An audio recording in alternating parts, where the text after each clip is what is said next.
त्रिकाल स्नान होता है, 3 बार स्नान होता है। अब सर्दी है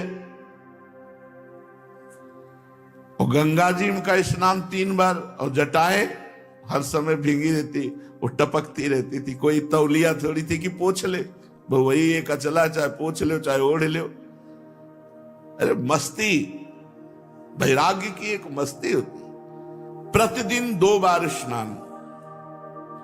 स्नान में ठंडे जल का प्रयोग। सबसे पहले नाभि से स्नान करें। नाभि से ऐसे जल यहां नाभि में डाले, 2-3 कमंडल ऐसे, और फिर स्नान करें। ऐसा ब्रह्मचर्य के लिए अत्यावश्यक। एक क्लिप आई थी पंडित गया प्रसाद जी की, तो वो भी स्नान कर रहे थे, तो पहले यही डाला था नाभि। उनका बाबा शास्त्रीय पद्धति के अनुसार स्नान कर रहे। साबुन, सोडा, ये जो फैक्ट्रियों में बनते हैं, इनसे शरीर साफ करने की जरूरत नहीं है। यदि आप तेल नहीं लगाओगे तो रोज रज लगती शरीर में। कहीं ऐसा नहीं कि मैल जमा मिले, नहीं। मैल तभी जमेगा जब आप तेल लगाओगे, फुलेल लगाओगे, और फिर वो जम जाएगा। फिर साबुन की क्या जरूरत है? अगर जटा साफ करनी है, जैसे रीठा है, ऐसे पवित्र चीजें हैं, इनसे साफ कर लो। या भाई कोई पवित्र आती हो ऐसे पदार्थ, तो भाई साफ कर। अब महाकुआ साबुन लगा के ब्रह्मचारी, रजोगुण चढ़ेगा, काम भावना जागृत होगी, भजन। अरे इससे राग हटाना है भाई, इससे राग हटाना है। त्वचा स्वयं साफ रहेगी यदि आप तेल मालिश नहीं करते। और तेल की जरूरत क्या है? जब ब्रह्मचर्य है तो तेल की जरूरत क्या है? ठंडे पानी से नित्य नहाना ब्रह्मचारी के लिए अत्यंत आवश्यक है। सर्दी अब शुरू नहीं हुई, वो गीजर से स्नान शुरू हो गए, साधना हो रही। अगर नदी प्रवाह में स्नान किया जाए तो और उत्तम है। और यह घोर अंधेरे में, जहां बिजली नहीं, कुछ नहीं, और गंगा जी में 3 बजे जाके खड़े हो गए, 4 बजे तक खड़े रहे, शरीर कांप रहा है, बस मंत्र जाप करते हुए मस्ती से बाहर निकले।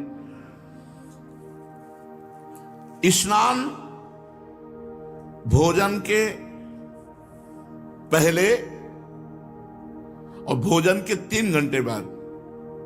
भोजन के बाद तुरंत कभी स्नान न करे, या ना स्नान करके तुरंत भोजन में न बैठे। इन सब से ब्रह्मचर्य पुष्ट होता है। तुरंत भोजन करने से किया, नहा के तुरंत, और या भोजन के बाद तुरंत स्नान किया, इससे ब्रह्मचर्य पर फर्क पड़ता है। पित्त बढ़ जाता है और ब्रह्मचर्य की हानि होती है। रोगी, दुर्बल, नाजुक यदि पहले से आपका शरीर है तो फिर गुनगुना पानी कर लीजिए। और अगर रोगी नहीं है, दुर्बल नहीं है, तो फिर आप ठंडे पानी से, देखो पूरी सर्दी में ठंडे पानी से नहा के देखो। नियम लो कि गीजर कब नहीं नहाएंगे। व्यायाम ब्रह्मचारी को नित्य करना चाहिए, चाहे गृहस्थ हो चाहे विरक्त। थोड़ा शरीर का व्यायाम अत्यंत आवश्यक है। कसरत हमें एक पूज्य बुजुर्ग सिखाते थे, दवा कोई वर्जिश से बेहतर नहीं। वर्जिश माने कसरत। दवा कोई वर्जिश से बेहतर नहीं, नुस्खा है कम खर्च, बाला नसेन, शक्ति बढ़े फुर्तिल है, चोट न अधिक पिराए, अन्न पचे चंगा रहे, कसरत सदा सहाय।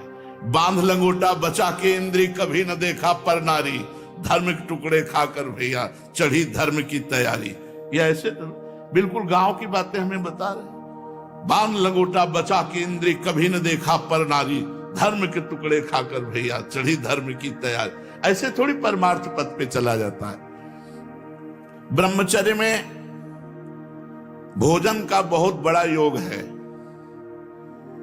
भोजन का महत्व लोग नहीं जानते हैं। जो मिला सो, ये दुकानों वाले, उनको कुछ पता है पवित्रता किसे कहते हैं, अपवित्रता किसे कहते हैं? क्या मतलब है उनको?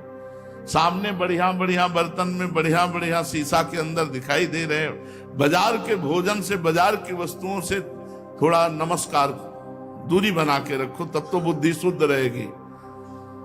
नहीं, हमें तो नहीं लगता है। बोले अमुक दुकान बहुत पवित्र है, तो पूछो कि कौन सी गौशाला से घी आता है। ट्रकों घी लगता है, ट्रकों, कहां से आता है? आपके सामने पीस बढ़िया आ गई, आप पा लिए, बढ़िया, कितना सोहन पापड़ी बढ़िया है, लेकिन उसमें कौन सा घी मिला है क्या आपको पता चले? तो थोड़ा विचार करके देखो, यदि कहीं चर्बी मिली हुई है तो। ये भगवत प्राप्ति के लिए अत्यंत आवश्यक है ब्रह्मचर्य। भोजन का ब्रह्मचर्य से बहुत बड़ा महत्व है, जिसे ब्रह्मचर्य रहना। पहली बात सादा भोजन, दूसरी बात अल्पाहार भोजन, थोड़ा भोजन। 400 ग्राम 24 घंटे में अन्न पूरे शरीर को बहुत स्वस्थ रख के चलाएगा।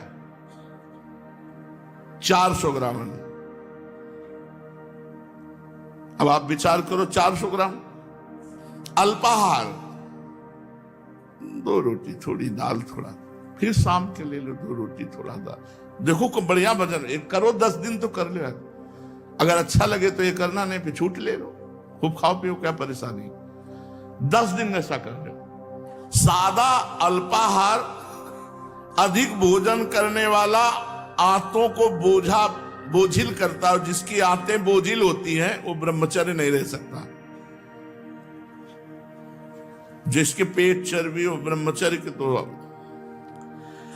यदि तुम्हें वीर्यवान बनना है, आरोग्यवान बनना है, भगवत प्राप्ति करना है तो ब्रह्मचर्य रहना। ब्रह्मचर्य रहना है तो भोजन सात्विक और अल्पाहार। एक समय ईरान के बादशाह बहमन ने एक महान वैद्य से पूछा कि हम दिन रात में कितना खाएं जिससे हमारा शरीर स्वस्थ रहे। तो उनका हुजूर 100 दिरम अर्थात 39 तोला, 39 तोला बराबर 390 ग्राम। एक तोला 10 ग्राम होता है, हम चलो 10 ग्राम छूट दिए 400 ग्राम। 39 तोला में बादशाह से कहा कि हुजूर 100 दिरम अर्थात 39 तोला बराबर 390 ग्राम। फिर कहा कि इतने से शरीर स्वस्थ रहेगा? तो वैद्य ने कहा शरीर पोषण की और स्वस्थता की बात आपने कही, वो तो इतनी ही है। इसके उपरांत जो खाया जाता है वो व्यर्थ है, वो बोझा है, वो शरीर को अस्वस्थ करने में सहायक होता है। 400 ग्राम भोजन 24 घंटे में। हम कहते हैं 2 बार 400 ग्राम ले लेंगे, 2 बार 400, इतने में तो चल जाएगा। देखो 400 ग्राम लेकर के एक दिन रोटी को तोल लो कि एक रोटी कितने ग्राम की है, दाल कितनी होगी, सब्जी कितनी होगी, टोटल 400 ग्राम एक बार में। तो 800 ग्राम रख लो। वैसे 400 ग्राम तो एक्स्ट्रा ही है, 400 ग्राम नहीं, 410 ग्राम एक्स्ट्रा हकीम के अनुसार। ये ब्रह्मचर्य के लिए स्वस्थता की बहुत सुंदर बात है, बहुत सुंदर बात। कोशिश की जाए, हम भी मिलाते हैं, आप भी मिलाओ साथ। 400 ग्राम ये स्वस्थ शरीर के लिए, साधक के लिए, साधना के लिए, जो फावड़ा चलाते हैं उनके लिए हम नहीं कह सकते, क्योंकि इतनी मेहनत उनकी होती है कि 10 रोटी खा के जाए चूल्हे की बनी भाई, तो फिर 4-6 घंटा बाद भोजन चाहिए। किसान आदमी को लकड़ी पच जाए ऐसा लीवर होता है। हमने कभी शुगर नहीं सुना किसान आदमी को। ढेर सारा गुड़ इस समय जैसे चल रही फसल, गन्ने का रस 5-5 लीटर दही डाल के पी गए, 2-4 भेली गुड़